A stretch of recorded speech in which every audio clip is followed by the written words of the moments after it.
Merdeka dalam bahasa, bangga dalam budaya. Aku muda, aku bangga berbahasa Indonesia. Assalamualaikum warahmatullahi wabarakatuh. Saya Aulia Sriandayani Aritonang dengan NIM 22020144077 dari Prodi Sastra Indonesia, Universitas Negeri Surabaya.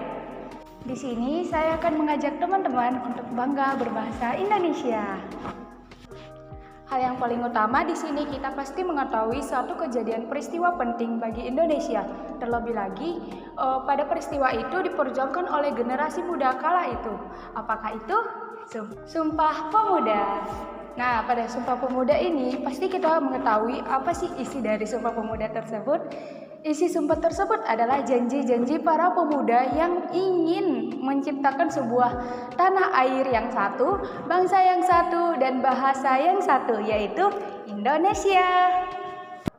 Padahal pada saat itu belum ada jangkauan internet loh teman-teman, dan juga alat komunikasi pada saat itu juga belum sebanyak pada hari ini.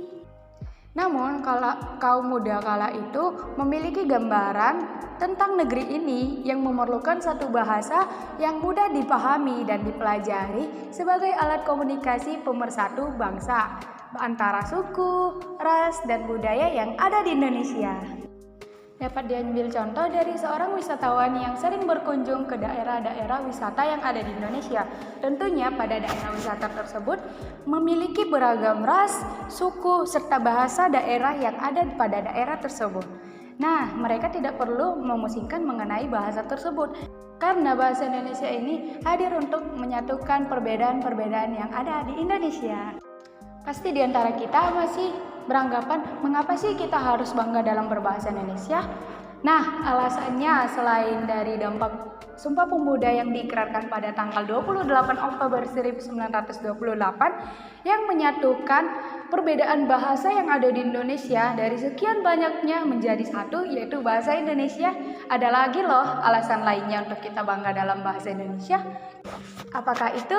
Mari kita bedah. Yang pertama, bahasa Indonesia ini termasuk ke dalam 10 besar bahasa yang sering digunakan. Ternyata teman-teman, bahasa Indonesia ini telah digunakan dan dipelajari di 45 negara, bahkan lebih di dunia loh. Yang kedua, bahasa Indonesia ini juga termasuk ke dalam 10 besar bahasa tersulit yang dikenali lewat audio loh teman-teman. Alasannya adalah karena bahasa Indonesia ini terkesan tidak memiliki irama dalam pengucapannya dan juga cenderung lurus. Jadi kita harus bangga dong telah mengetahui satu bahasa tersulit yang ada di dunia kan. Selanjutnya, pada Desember 2007, pemerintah di suatu daerah Vietnam telah mengumumkan bahwa bahasa Indonesia menjadi bahasa resmi kedua di daerah tersebut.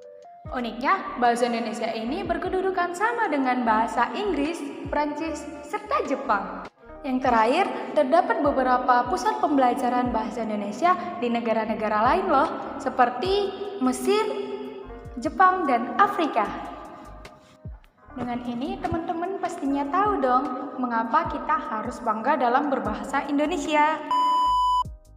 Saya Aulia Sriandayani Aritonang. Sekian dari saya. Terima kasih. Apabila ada kesalahan, saya mohon maaf. Wabillahi taufiq walhidayah. Assalamualaikum warahmatullahi wabarakatuh. Satu kalimat sebagai wujud bangga dalam berbahasa Indonesia. Merdeka dalam bahasa, bangga dalam budaya. Aku muda, aku bangga berbahasa Indonesia.